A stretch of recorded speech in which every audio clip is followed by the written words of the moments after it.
Hey, what's up guys and welcome back to Anime King.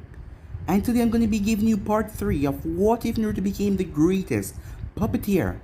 Remember to get this one to 300 likes as usual, share this to all of your friends in your social media platform.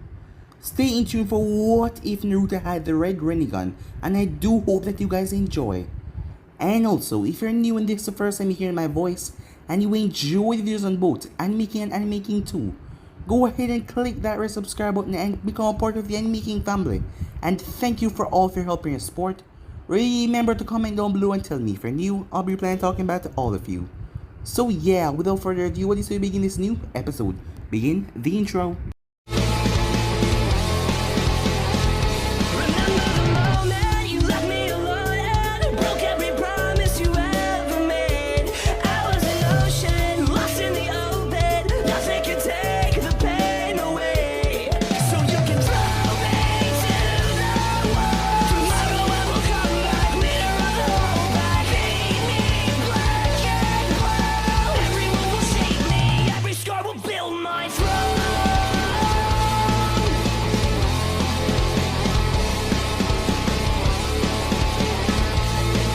So, the last time we left off, the group was attacked by Zabuza.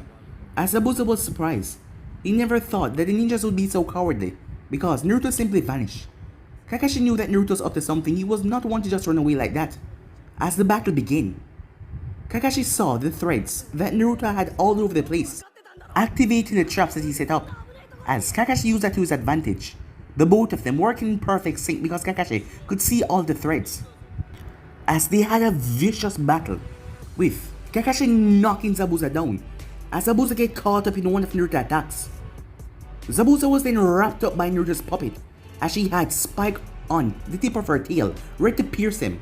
Zabuza exploded out of it as he came towards Naruto to slice Naruto's head right off. The puppet opened up as tons of kunais were about to bury themselves right in Zabuza's back. But before Zabuza could reach Naruto, a needle struck him right in the neck as he collapsed unconscious. It was Hawk who arrived in his Hunter Nin outfit. As Naruto was curious to what the object that he used was, Kakashi ended up passing out as Haku gave Naruto one of the Senbon needles, a very strong one, that Naruto would rather over these kunais because they were much compact and they were better to use. So with that, they brought back Kakashi to the house. Naruto spent the remaining time going around the hidden wave, gathering information on Gato. Naruto also wanted a spy network, as Saucer had a large spy network where he was able to get information from. When Kakashi finally came to Naruto, convincing that they must go and attack Gato. After a while of hearing it out, Kakashi agreed to these terms. Naruto made his way as Sasuke challenged him to fight. Despite Sasuke being stronger, when it comes to taijutsu, he was still no match for Naruto, as Naruto was easily able to subdue him with his puppets and his tricks. Paralyzing Sasuke, Naruto then went and found Gato, as Kakashi had no idea about this. He quickly subdued Gato and his man, before signing over all the documents into his name. As he then went and found Zabuza and Haku, their location. Gato knew where their hideout were after all, as Zabuza wanted to slice Naruto to pieces, but he heard Naruto out at first. When Naruto told him that Gato was planning to rat them out too, the Kiri ninjas, but Naruto asked that he wanted to spar with Haku. Haku decided to take him up on his chance, so both of them spar.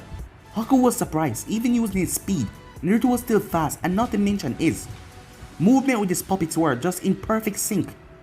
But in the end, Haku still won. But Haku got hit with a needle. If Naruto was using poison, Haku would have been dead a long time ago. As Zabuza really liked that kid, he could tell that the kid would be something special in the future. So with that, they made their farewell. As Naruto go and wake up Tsunami, he was walking with her around the village to protect her. But he ended up knocking her out because he wanted to go and do this business. The next morning, Kakashi had no idea what happened to Gato. No one knew who took out Gato. For the remaining time they stayed at the Land of Waves, the villagers were called, a lot of them, as they were told about Gato's demise. Well, he was not dead, he was hanging from the ceiling, as someone was in the shadows speaking. He made them a proposition that they couldn't refuse, for the Land of Waves to become its spy network. After all, the trading route that they have, information will be passing through here a lot. He had all of Gato's company under his name. With this, he could manipulate them as much as he wanted. So yeah guys, so basically that's what left off. You guys can switch across the page and check it out for yourself. So, let's begin this new episode. Naruto entered his apartment as he slumped down on his couch. The mission to Wave was a really eye-opener. He had go through different experience and he now see what was necessary. He realized that he needed to carry more compartments, more sealing scrolls, and scrolls that was able to carry bodies. Yes, he wouldn't let a bounty slip from his finger again. Well, with this new arrangement within Wave, it's not like he will be hurting for money. On the contrary, soon he will have more than enough to know what he can do with it. But still, his two puppets were destroyed. So that told him something on his mission. Either he need to get faster at fixing his puppets, or he need to bring spears. He wouldn't always have a few days to fix his puppets. And as his fight with Sasuke has shown, he only had limited uses without his puppeteering. He looked on the Senbon launcher on his wrist, another thing that he would be working with due to his body limitation. He would also upgrade all of his puppets to include Senbon, see how effective they made it. The other eye-opening fight was with Haku. The boy had beaten him, the very first time Naruto tasted defeat. He couldn't say that he was disappointed by it though. On a different stance, it may have been fatal, but seeing that it was a friendly spar, he got a lot of pointers and know what to improve on next. As he realized his body weakness and he was too dependent on puppets. Training in taijutsu would surely fix that, but Naruto wasn't one for physical exhaustion. He would rather find another way to overcome this particular problem. He left his mind to go over that in the background as he moved on to newer thoughts. That brought him up to his final and newest information. His large information network. A grin came on his face. He couldn't believe that he has actually done it. His very first mission, and he had managed to build a small, effective network of spies. But he had to get to work. Time skip. Naruto groaned as his table was stacked with a lot of books on business, management, and politics and economics. There were subjects that Naruto had a grasp to all of them because he has been studying from a rather young age. But he didn't have the knowledge where he could manage an entire country yet. He groaned and he banged his head on the table. It has been over 2 weeks since his mission to the Wave, and everything was just growing by the day, all of his workload. At the time, he thought that it was ingenious for his spies to deliver him the information and the money through the bridge from Nami to Konoha. But he never expected them to bring him everything. Yes, everything was just piling up and up on his decks. He was only 13. He felt like he was beaten off more than he can chew here. All the same though, he suffered through the sleepless nights like he did in the academy. He could only hope that he would get better. But still, the shadows under his eyes were growing, and he was becoming irritable with his lack of sleep. He needed help, but it was like he could just walk into Hokage and told him that he decided to take over the Hidden Wave. No, he needed help from someone who could be trusted. Damn it, he said as he slapped the files to the floor. The people that he knew could only be counted on one hand, the ones that he trusted. And none of them met the expectations. He sighed as he started to pick the sheets back up, his eyes heavy with frustration. Perhaps if he brought his concern to the people of the Hidden Wave, no, he couldn't do that. After he came in and sweep in and saved them. He needed to maintain an image of being in control and that he knew what he was doing. It would have been perfect, well, if only he knew what he was doing. He rubbed the bridge of his nose as he started to pick up all the papers as he placed them back on his desk. Maybe someone he did not trust it, but someone who was shy and did not interact much with people. So they couldn't give away what he was doing. They would have to be intelligent but naive and trust in themselves. A political background would be needed, so they would at least know what they're doing. A clan, children perhaps. He would want a clan that was deeply involved in the village politics, like the Yamanaka or the Hyuga. Time skip. Hinata struck the training post as she watched as the splinters were sent sailing. Another palm struck as another part was ripped off. As she struck it several more times before launching it with her two palms as she hit it right in the center. She had to become stronger for her team, for her father, for her sister, and for him. She lashed out again, trying to clear her mind. She had heard the news about what happened in Nami no Kuni from Kiba, who in turn had heard from Ino, running into dangerous missing names. Having to help free a nation, all things she believed Naruto could do. But she felt so helpless for being unable to keep up. She could see him running ahead of her, as she was just falling back behind, in the shade. So this is the power of the Byakugan, and the very famous Jayugan strike, said the voice. Hinata spin around, hearing that voice, as she saw Naruto watching her from a tree branch with a smile. A smile that she always wanted to see pointing towards her. As she got really nervous, her fingers started to twitch. Her cheeks turned red, her face turning even more red. Naruto-kun, she said, as she deactivated her Byuk gun. Huh, I never realized it could be this vicious. Confused, she turned to look at the post that she was striking, only to widen her eyes in surprise. The thick wooden pole was practically shredded. Well, I mean, she said, stuttering. As he jumped off the branch and went straight towards her, she stepped back. As his hood was down, his hair was just blown in the wind. Actually, Hinata, I had come to find you and ask for your help, but if you're busy training. As he then turned to walk away, but her body moved on reflex as she grabbed his hand. When she realized what she had done, she quickly released like it was burning hot. No, I'm not busy, she said. What do you need help with, Naruto-kun, she said. Internal, she was proud for standing up and talking to him. Alright, if you insist, he said, turn towards her. I actually decided that I need a goal for the future, beyond becoming an excellent shinobi. I'm not one to settle though, so I figure, why not aim for the top and try to become Hokage? Hinata nodded at that, her hands gripping her jacket. She could see him do it, and she knew he had it in him. Every time people treat him badly, it doesn't matter what or who, he never gave up. That is why she liked him so much, as she knew that he worked hard for everything that he did. I think you can do it, she said. That makes one person, said Naruto. I told the Hokage and he sent me some kind of test. Just like a busy work to keep me occupied, so I can't pester him.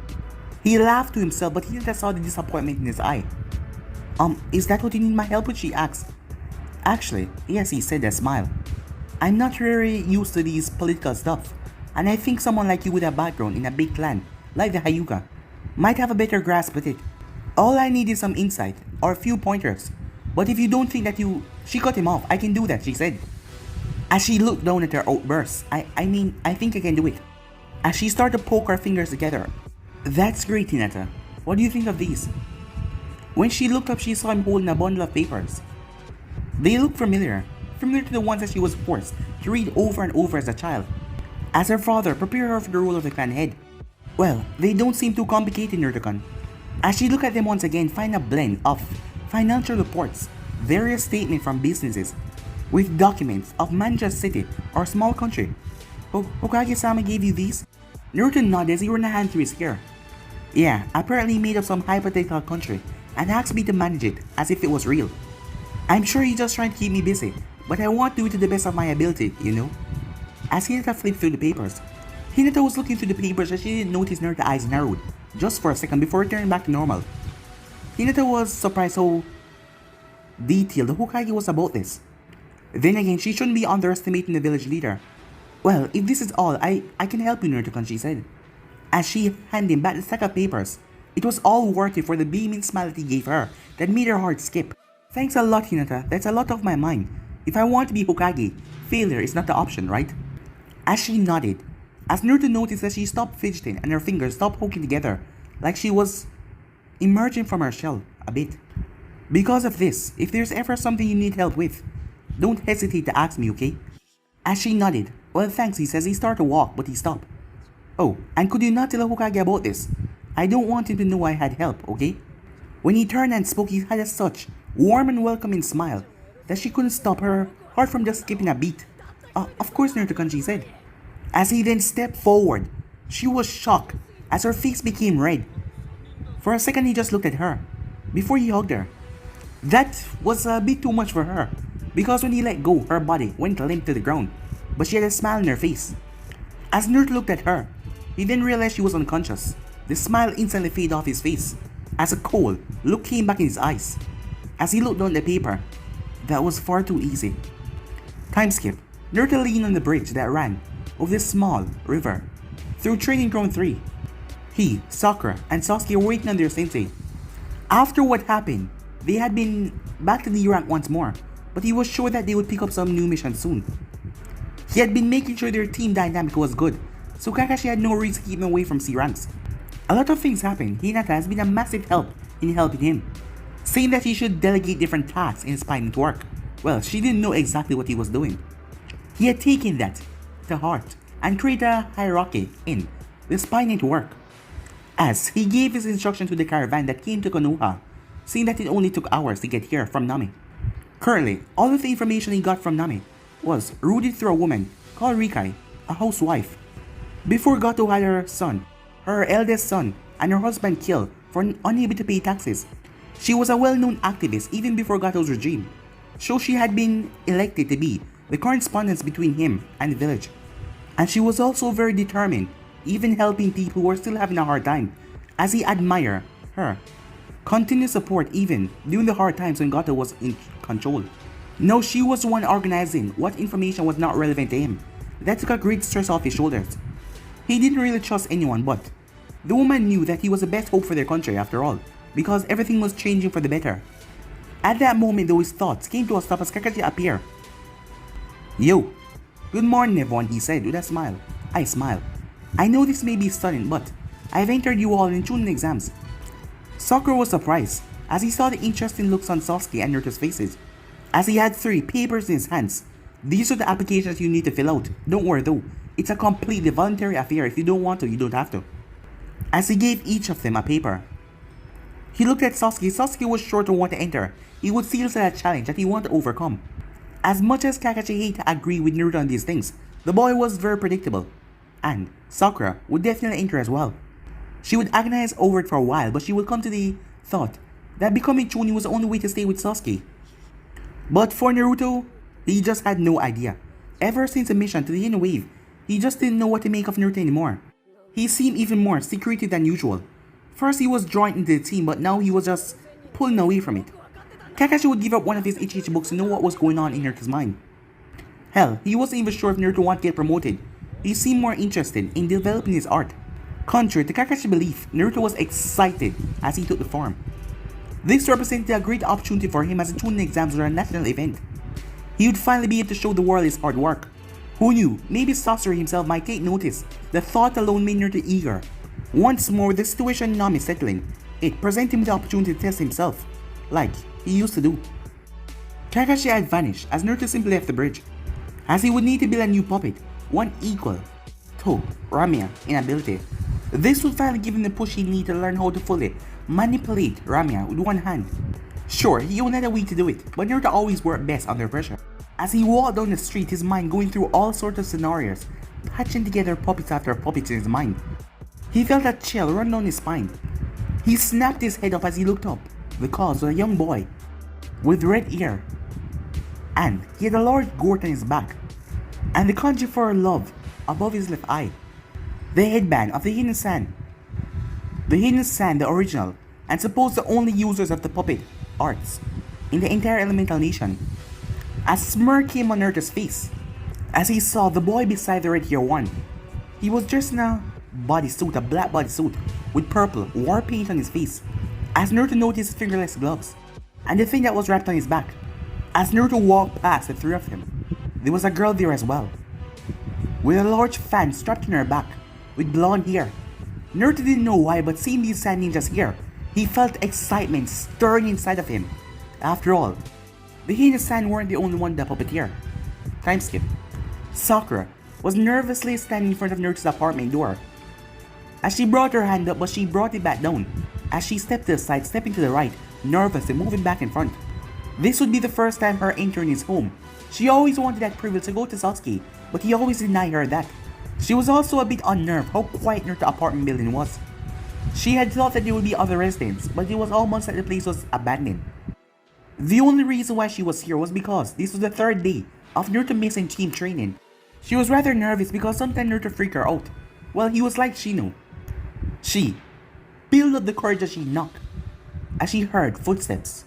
She then heard many bolts being unlocked on the door, too many, before the door slightly cracked open. That was another reason why he freaked her out. Sometimes he was just so guarded, then another moment he was just so open. It was like he had a flip-off switch in his brain or something that he could lock off his emotions with and be guarded, and then came out fully bright. "Oh, Sakura," he greeted a bit awkwardly as he rubbed his eyes. His eyes seemed to have gained deeper shadows. "Oh, what's up?" as he fully opened the door. As Sakura looked behind him, she saw old ramen cups, and he was currently holding one right now and in the middle of eating, as she also saw bits of wood and metals on the floor. "What do you mean what's up? You missed 3 days of team training." As she realized that he didn't really have a reason for not coming. "I'm here to get you, Baka," she said. "Oh, right," he said. As he looked behind Sakura, moving out and just looking out as Sakura realized why he did that. Off his curtain, everything's were closed. It seems like inside was night even though it was day.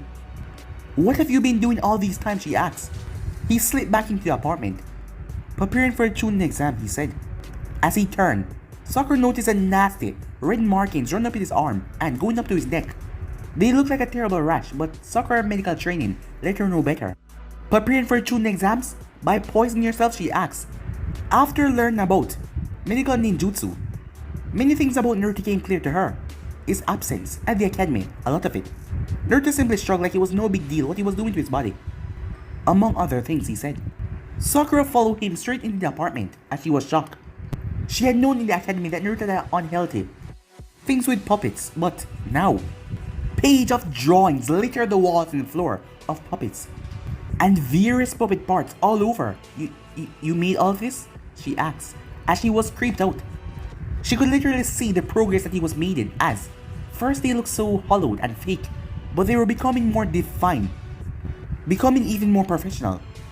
Huh? Said Naruto as he lifted up his head, noodle hanging from his mouth. Oh, yeah. Feel free to look around, I guess. As he went to collect the things that he would need, Sakura's eyes fell on a particular puppet. Like the most of the others, it seemed half finished, as it was suspended in the corner. It had the body and face of a woman, and the features of a bird as well, but it was only half made though. What happened to that one, she asked, as it was really standing out from the others. As unsettling she felt about Naruto, he didn't seem like the one to just give up on things. As Naruto poked his head from around the bathroom door, this toothbrush in his hand. Oh, Pain. She was a good concept at first. I liked the idea of a puppet that could fly, but could also be used for recon. However, it was too difficult to put in practice. I couldn't sustain the wings right. He had a few ideas were the same. What seemed to be a good idea at first, but then it was a load of crap afterwards. Why keep their own then? Asked Sakura. The failures are just as good as the successes. They at least show me what not to do next time. He said coming out to the bathroom, as he had his hood on, with the sleeves going straight down to hide the points that he was testing himself. And who knows, I might have an idea later to get her to work. So, shall we go then? Sakura nodded. She already spent too much time here. Time skip. As Team 7 made their way towards the first day of a tuning exam, as he was behind Sakura and Sasuke, his hood was up and his goggles were over his eyes. You couldn't really tell where he was looking exactly. As he wanted to know about the rest of teams that were here, he saw more than one that weren't from this village after all. So as he saw his teammates turn on the second floor to go towards the room that said 301, he was honestly disappointed. He thought that Sasuke would see the genjutsu. And not to mention he should have been familiar with the room.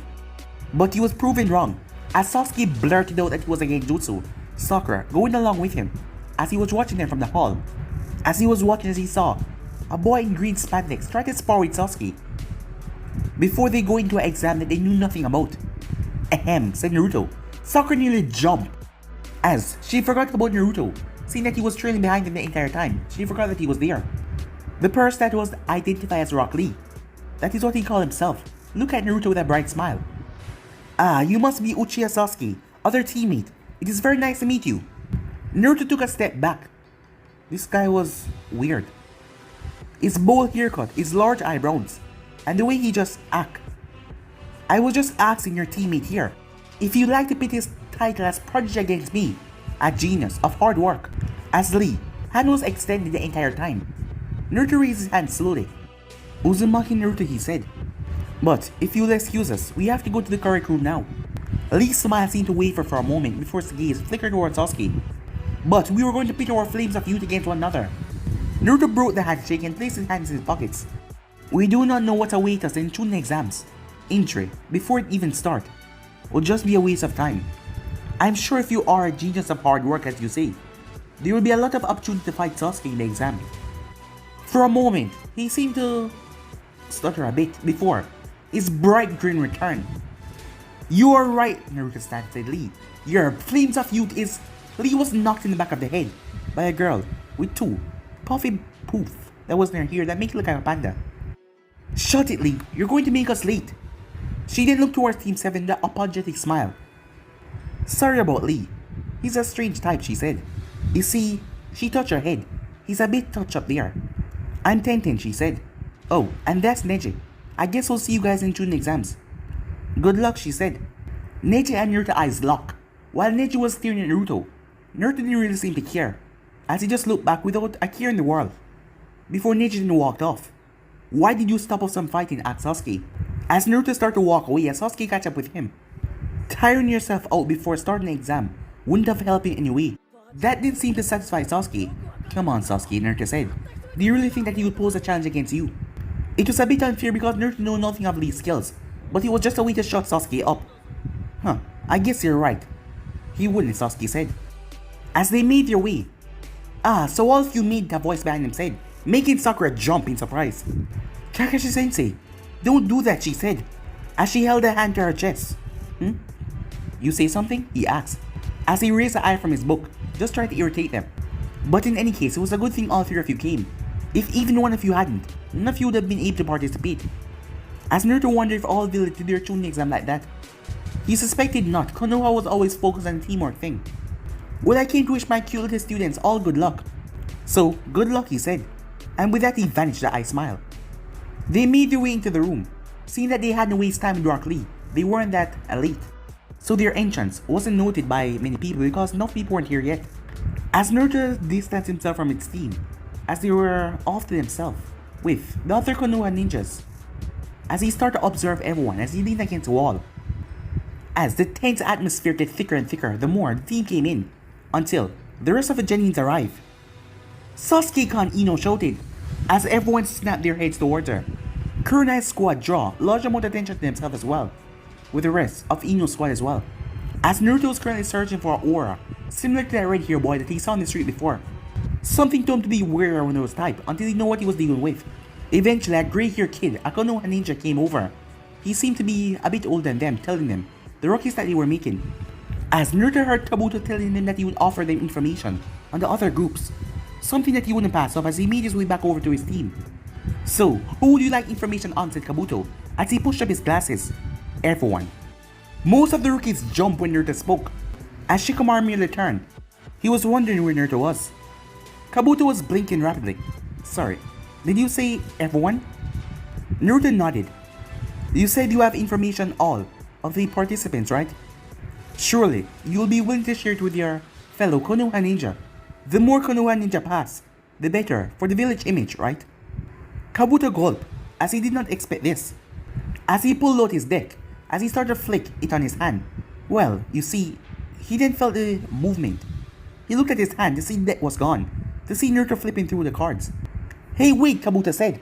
I need to... But before he could say anything else to Naruto, he had to jump away from the attack from the stone, team that he has just insulted when he just arrived. As Naruto watches Kabuto crumble to the floor after the boy swing his gauntlet in his arm. As the Sound Genie was saying something, Naruto was wondering what was that gauntlet, and what exactly did it do to Kabuto as he watched Kabuto started to puke. Suddenly, there was massive poof as the room was filled. There will be no fighting here. Any found doing so would be immediately disqualified. The Sound Trio then retreated back into the crowd, allowing Kabuto to pick himself up. Now welcome to the Chunin exam, maggots. I am Maruno Ibiki, your worst nightmare. The entire room shuddered as the man smiled, a vicious look in his eye, as everyone was ushered to their seats. But Naruto was still flicking through the cards that he got from Kabuto. He tried to search for the Sound Ninjas, but their information was lacking. Just like Kabuto said in the first part, their village was new after all. As Naruto listened to the instructions, until he got the papers as he realized these questions were advanced, incredibly so. Oddly enough, when he thought back about the total points that team need to pass, he realized something. As he did the first question, before leaning back in his chair, he got a few odd looks from the exam proctors. Ibiki said that they would pass if none of them got 0 points, so as long as Sakura and Sasuke did one answer, they were good. As he started to flip back through the info cards, looking around at the Genins. As teams were eliminated for cheating, Naruto discarded their cards. He then noticed slight movement beside him as he realized Hinata was sitting right next to him. She had moved close to him at some point, and her exam paper was visible to him. She made it that way, as she kept glancing at him nervously. But he simply paid her no mind as he kept on flipping through the cards. By the time it was over, Ibiki looked around. Half of them were already gone, for caught in cheating, as Naruto had discarded half of the cards already. As Ibiki explained the last question, These people were rather stupid, especially the ones that didn't live in Konoha. How could Ibiki stop them from taking the exam ever again? Even for the Konoha ninjas it was silly. He clearly gave them a chance of continuing or giving up. Only people that didn't have any confidence in their skills would choose to give up. As Naruto watched his hand start to raise, as Ibiki tried to straighten him up a bit more, he focused on Naruto who didn't really seem to care one bit about what was going on. As Ibiki saw Naruto flipping through some cards, a smirk came on his face. What about you there, Sunshine in the Hood? Are you really stubborn enough to risk your and your teammate future's career? You'll have no chance to advance ever again, always stuck with B and C ranks until the day you retire. But Naruto ignored the man for at least 20 seconds until he pulled out a card. It became Marino. Oh, what do you know? So these cards do have information on the proctor as well. Ibiki narrowed his eyes, trying to get a bit to look at the card.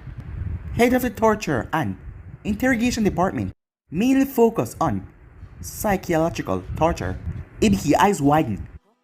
Naruto could easily give away the game right now by simply telling them that Ibiki was just trying to place doubt in their mind for them to give up.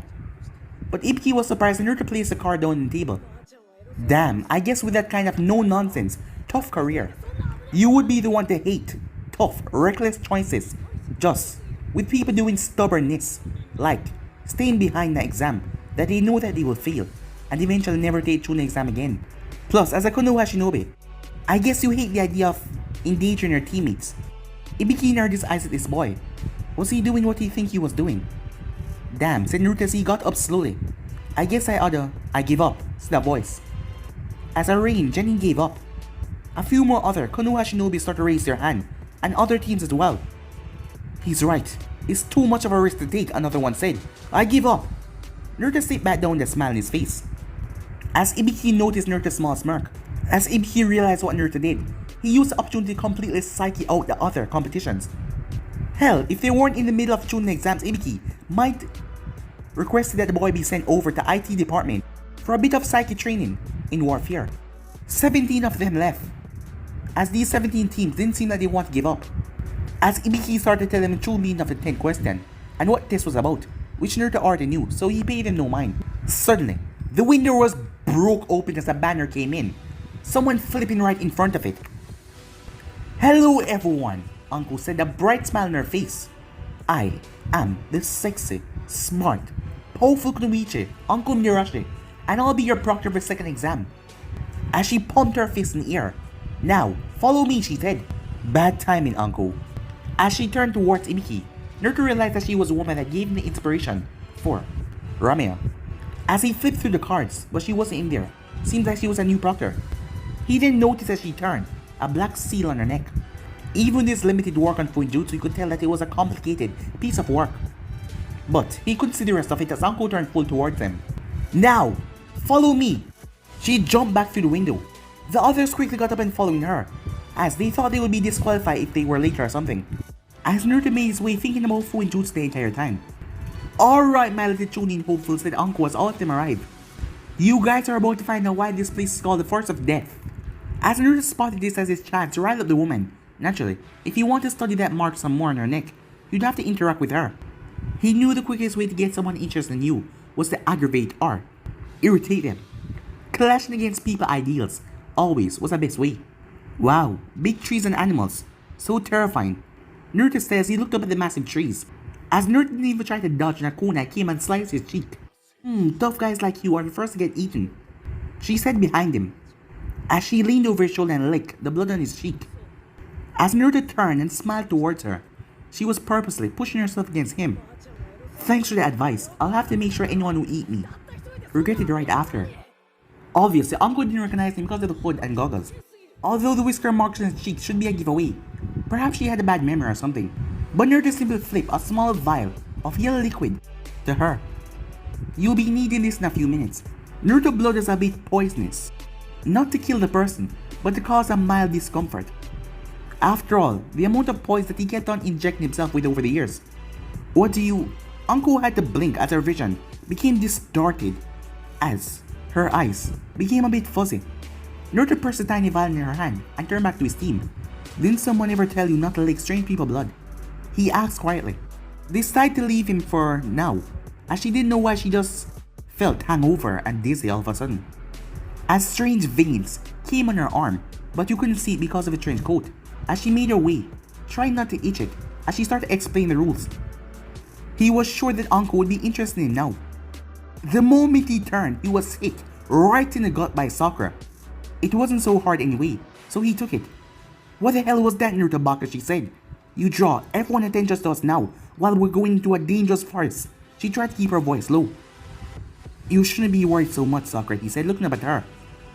But hit me again, and I'll turn you into a puppet. She immediately stepped back, seeing the look on his face. But Sasuke spoke. Weren't you the one that said we weren't supposed to take on unnecessary risks? Not knowing what the next challenge is. Unknown, said Naruto. We already know that we're going into this exam as a team. She said that already. Not to mention, this place is known as the Forest of Death. And you can see that we're going to be facing off against the other teams. All I did was make it so that we would be targeted. Bringing the competitors to us earlier so we'll have a higher chance of facing off against them with more energy. Said Sasuke, as he turned back to Uncle as she told him about the scrolls, as they got a heaven scroll as they made their way toward the gate. The second stage of the exam begins now. A final piece of advice. Don't die, she said. Time skip. Team 7 didn't enter the Forest of Death on a good term. Sasuke was annoyed for Naruto one-upping him, and Naruto was also irritated for Sasuke second-guessing him. It put them into a stalemate as they hopped through the trees, none of them speaking. Surprisingly, it was Sasuke who overcame his stubbornness. We need a plan, we can't just run in here without any idea what we're doing. Dropping down from the trees to join him. I agree with you for once, said Naruto. Sasuke eyebrow twitched hearing that. Good, then you can hold the scroll. As he tossed it, Naruto caught it, who looked at it for a moment before placing it inside his jacket. I'm not complaining, but why me? As he was interested in Sasuke's thought process of giving him the scroll. I would have thought Sakura would be made a better choice, he said. She looked rather confused, so he clarified. Nobody would think that he would have it after all.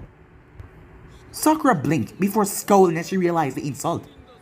Because you have so many pockets, you even lose sight of the things that you carry. It will force any team attacking us to lose and waste time, said Sasuke. Naruto seemed distraught to his explanation. So next we need to decide how we tackle this challenge. I think we should head to the tower and set up an ambush for other teams and take their scrolls, Sasuke said as Sakura nodded. Sounds like a solid plan, said Naruto. Sasuke was going to say more, but Naruto continued.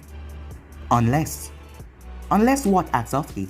Unless you think that the fact that other teams would consider the same idea, or among the youngest in these exams, that give the other participants height and leg length. So if they reach here before us, and they decide to set up an ambush, there will be nothing that we can do. And if we try to do the same, it will only draw us into their traps. But, of course, as team leader you have final say, right? I am just going to get some water. As he pulled out the canteen and moved over to the clearing. Fine, Sasuke said, then what do you... He stopped himself as he thought about the map that the proctor had showed them. Okay then, he said. We will use a stream. Other team will go for water and will be at each place set up ambush. Plus, we'll have a straight shot for a tower after we get our scroll. As Naruto walked back with a full canteen, as Sasuke stared at him, daring him to challenge him this time, Naruto simply sipped his water. They spent the other few minutes just ironing out things, code words if they got separated. When they start to move through the trees again, Naruto noticed the wind change abruptly. Before he could even warn his teammates, it became a powerful gale. It actually picked him off his feet despite the fact that he was sticking to a tree with chakra, as all of them were thrown away violently. Naruto blinked as he picked himself off the ground, his teammates nowhere in sight him, as he looked over at the destroyed area where he came from, crashing through trees. He then heard something, just like Orochimaru Sama predicted, right Dosu? As Naruto turned his head, as he saw the sound team, and they didn't look surprised to see him here alone. But it was the last part that caught his attention as he reached into his outer pocket. Orochimaru? Dosu slapped Zaku in the back of the head. This is why I say you talk too much, Zaku. Naruto would have acted, but their third team member, a girl with long black hair, was watching him almost like a hawk. Like it matters, Zaku said, the kid's gonna be dead in a few minutes anyway. Would you two shut up already and get on with it? This isn't the only task that he set us with, you know? The girl said as she took her eyes off Naruto. Naruto pulled out a scroll rather quickly and slammed his palm right on the center. As Ramen appeared, coiled around Naruto's body protectively. The clearing became tense as he realized they allowed Naruto to prepare himself. what other task Naruto asked. The three of them glared at him, but the girl answered, Orochimaru-sama asks us to be with you while he entertains your friends. She said with pure venom in her voice. It seems like she really hated Konoha Shinobis. That's all you need to know, little leaf hugger. For whatever reason, Orochimaru wanted him and his teammates separated. That couldn't be good. You're right, that's all I need to know. One of the scales on Ramia's tail suddenly opened, dropping a smoke bomb that boomed and covered the area. Zaku had to quickly duck as the tail of the puppet came lashing out towards his head. When the smoke cleared away, Naruto was nowhere to be seen. Thanks to advice offered by their master, all three of them looked at the puppet looking for the chakra threads, but they found none. From that, Naruto found this highly interesting as he was watching them from the trees. No one outside of Konoha should have known that he was immersed in the arts of puppets, but they were looking for the threads. Zaku then raised his hand towards the puppet, as Naruto knew that he was doing something.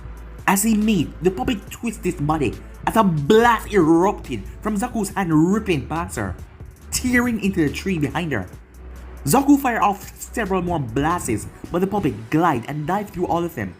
Why don't you show yourself, you little leaf hugger, and stop hiding behind your dolls, Zaku said, as he continued to blast after the puppet trying to reduce it to sawdust. But it looked like you're having fun, said Naruto. Kin fired off several senbons that slammed right into the tree, but Naruto wasn't there. That was a good throw. Nearly catch me there, said Naruto. She fired off several more senbons. Stop underestimating us, she said, as she started to fire off senbons everywhere. Kin, don't get so angry, said Dosu. Several senbons came toward the tree that he was near. Naruto didn't notice. Is that a bell? Kin then pulled on the ninja wires attached to her fingers, causing the bells on the bottom of the senbon needles to bing slightly. A wave of nausea washed over Naruto as his head started to pound, as it caused him to overbalance and tip and fall off the branch that he was on into a painful heap. Damn, I hate Genjutsu. He had to literally jump off the ground rather quickly as the spot that he was just at was destroyed by a blast. He tried to get to his feet, but the world was unstable and he was moving in strange ways. But what he did spot was Zaku's hand pointing towards him, his finger twitched as his puppet was right between them. Surprised, Naruto heard the voice as he quickly ducked as the goblet passed his face. Immediately, another rush of nausea, far more powerful than Kin attack, passed through him. As the world started to spin, he felt like he was about to barf. As he lost control of his fingers, causing his puppet to slump over. As Zaku blasted, Naruto had built her strong and she was able to absorb a few of the hits. But there was just so much that she could take. Zaku scowled as he digged his heels into the ground and placed his both hands forward. He fired off another blast, but this one was at least 10 more times powerful as he blasted right into her. But fortunately for Naruto, her body didn't let loose open as she was hit with a powerful wave, as all of her senbons that was inside fired all over the clearing, forcing Sound Ninja to jump away. As Naruto had to quickly jump away as he went and hid up in the trees, trying to control himself and get over this nausea as he went into his pouch.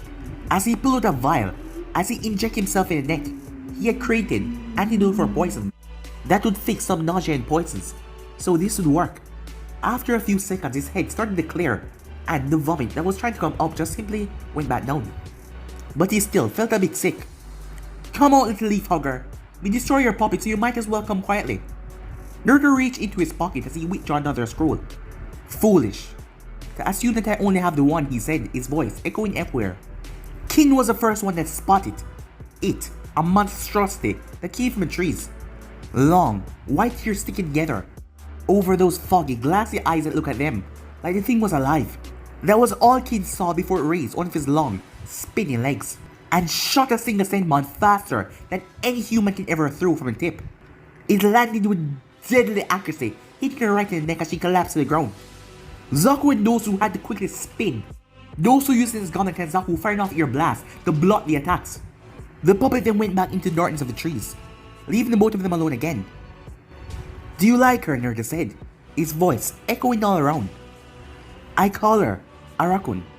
Dosu's eyes narrowly glanced around the trees, not noting the shadow that was descending down. Say hello, Arakun. Dosu wasn't ashamed to say that he screamed as he looked up. The face of the thing scared him. What the hell is this thing? He says he jumped away from the puppet. It opened its mouth much wider than any human could possibly do, as thick saliva was dripping from his mouth. It then spat at him as he raised his gauntlet to block it. His gauntlet was burned through like it was paper. E was shocked. The thing moved forward with tremendous speed and grabbed him, picking him up in her two human arms. She then unhinged her jaw as her mouth got large and wide. He closed his eyes quickly because that thing was going to melt him alive. But he then felt a wet substance on his shoulders. He snapped his eyes open. The thing was trying to swallow him as he struggled to move. As a thick smell entered his nose, his eyes start to go glassy before he collapsed unconscious. Zaku watched in shock as Dosu was swallowed right in front of him. As he guessed Dosu ended up in the black abdomen that was attached to the torso of that creature. The puppet then snapped her head towards him. Your teammate isn't dead. Naruto says he dropped right in the clearing, keeping the puppet between them. He just lied in a gassy substance that will keep him asleep, as long as he's inside a raccoon. Zaku's hand twitched, but Naruto moved the puppet right in front of him. One wrong move and you blow your friends into smithereens. Zaku cursed as he couldn't see Naruto's hands. He didn't know what he was doing with his fingers and it unnerved him. It doesn't matter. One of my teammates is dead, he said, looking over at Kin, so it's not like we can proceed. She's not dead, just unconscious. Hand over your scroll peacefully, and I'll give you back your teammate. There's still 4 days for you to gain 2 scrolls. It's better than having no chance. Zaku's eyes narrowed. There was no way to tell if the blonde was just tricking them. Well, him. It wasn't the usual style for a Leaf Tin, but Urchmar told him to be wary of this one. You might want to think quickly. One twitch of my fingers, and Dosu gets something more lethal. Fine, he says. He reached into his pouch as he pulled out the Earth Scroll. As he threw it up in the air. As Naruto looked up, Zaku smiled. I changed my mind, he said. As he fired off a massive burst. Naruto was too late. As he twisted his body, the thing smashed through the abdomen of his puppet, smashed into his side and threw him back before he smashed into a tree. He then felt something hit him right on the shoulder. It was Zaku's heel. Not so much conversational now, huh? Tree hugger, he said. As Naruto could feel blood running down the left side of his face. I couldn't give 2 shits about those teammates of mine. Our orders were never to proceed. Just deal with you. As he raised his hand as Naruto saw the tubes in his palm. Naruto murmured something. What was that, said Zaku? I said, do you have a clan in the hidden sound? Naruto asked. As Naruto looked up at him with his cracked goggles. What the hell are you talking about, tree hugger? How hard did you hit your head? Naruto simply chuckled, unnerving Zaku. I just want to know if you had clans. I always admired the Aburame, myself. I love the way they manipulate their insects, like a swarm of tiny, little puppets. Zaku blinked as he brought his hands up straighter, nearly pressing them against Naruto's face. What the hell are you talking about now, said Zaku. Nothing much, Naruto said. I am just distracting you, so I can implant that puppet that is looking like a fly to land right on your shoulder. Zaku's eyes went wide, but before he could say anything, boom! The thing exploded, ripping his head right off, as blood and brain matter was sent sailing everywhere. Naruto grunted as Zaku's body dropped down. He clutched at his shoulder as he got back up. As he looked over, a raccoon body was destroyed by the blast, and Ramya launched her torso. As Naruto realized something, he had no defense against the people in this forest. This wasn't like the wave. There was no time to plan, no time to fix anything. He was in a forest, and at any time Jennings, drawn by their fight, could come here. Spotted him there injured and defenseless. His breathing became faster as his heart hammered in his chest, not knowing what to do now. His eyes then caught sight of Kin. All 3 of them were dead. Naruto was just bluffing earlier. However, Dosu's body was shattered, chunks of meat, and Zaku was missing his head. Kin's body was fine, the only damage being a senbon to the neck. She just lay there, a full, movable, operational body, going to waste. It took Naruto 5 minutes to collect the remains of his puppets and the Earth Team scroll. It was another 5 minutes of backtracking to the trees before he found his team. There was an obvious sign of conflict though. Just as he was wondering what happened to his teammates, he spotted Sasuke's limp body on the floor. Sasuke was twitching and in incredible pain, and a stab wound in his thigh, and cuts and scratches all over him. As Naruto noticed, there was a seal on his neck now, one similar to the one that he saw on Anko a few hours ago. It was far too complex for him to tell what it exactly was. But it seems like it was killing Sasuke, and he couldn't let that happen. Quickly using his fingers to sketch out various kanji in the air that linger in the moment as a faint, wispy mist. He gathered them. As he slammed them on the seal, it twitched for a moment before going still, and it became dull black. He may have lacked the skills to remove the seal, but even a novice could block the rest of it from getting to Sasuke's body. With another twist, it vanished, like it was almost never there, as it just vanished into flawless skin. He figured if he hid the seal, so that Sasuke thought that he never had it, he wouldn't try to use it because he felt a lot of malicious hatred from within it. As Sasuke's body just went silent, as he wasn't twitching in pain anymore, he was still unconscious though. As Naruto turned to look for Sakura, as he found her on top of the tree, she was just leaning there. He made his way. Naruto came to a stop. As he reached towards her neck, that was literally snapped. She was dead. He picked up her body and brought her down to where Sasuke was on the ground. His mind was refusing to acknowledge what he was seeing. He got up and started to wipe off the blood that was on him and bandage up his wounds. Eventually, he ran out of things to do, and Sakura was not getting up. As he looked at her, she was really dead. Damn it, he says, he flinged the arch scroll that he was clutching onto. They wouldn't be able to pass the exam, but still, why did he care? He didn't really care about her as a teammate or as a person. You cannot go on unless you have your 3 teammates with you. Yes, that was the reason why he cared. This was a hindrance. They wouldn't be able to go through with the exam because one of their teammates was dead, making the scrolls completely useless. As he couldn't focus on sentimental thoughts right now, he needed to stay focused. What's going on? Naruto's head started to throb when he realized that Sasuke was awake. Naruto, Sasuke said. Sasuke's eyes didn't snap wide. Wait, Grass Ninja, Sakura, Orochimaru, he said. Quiet down, Naruto said. Orochimaru is gone. I found you guys like this. Sasuke took a moment to calm himself before locking eyes with Naruto. Where were you? He asked. I was ambushed the moment I got back to my feet. Sasuke didn't look down. Wait, Sakura? Is she okay? Naruto never thought that Sasuke would really care, but there was concern in his tone, a lot of it. He was about to tell Sasuke that she's dead, but his mouth betrayed him. She's fine. He didn't know why he did that. Later on when he looked back, he would have realized if he didn't lie, things would have gone completely different. But she isn't breathing, Sasuke said. She was badly injured when I got here. I need to give her a drug that relaxes her body. It's a side effect. You remember what that hunter named did to Zabuza? Oh yeah, Sasuke said. But he was a bit unnerved. She looked like she was actually dead. Don't worry about her, I know enough to treat her. But we'll have to get to the tower soon. Sasuke was still staring at her, but he was snapped out of it by Naruto's voice. But he trailed off when he saw her to hold the 2 scrolls that he had. I took it off the team that ambushed me. We just need to get to the tower now. As he placed the scroll back in his jacket, as he picked up Sakura, as she was incredibly cold. Alright, let's go, said Naruto. Sasuke nodded. But guys, be any steps right here. For the next part of this, you know what to do. Like, subscribe, comment down below, and turn on that bell notification to stay posted. Remember, share to all of your friends in social media platform.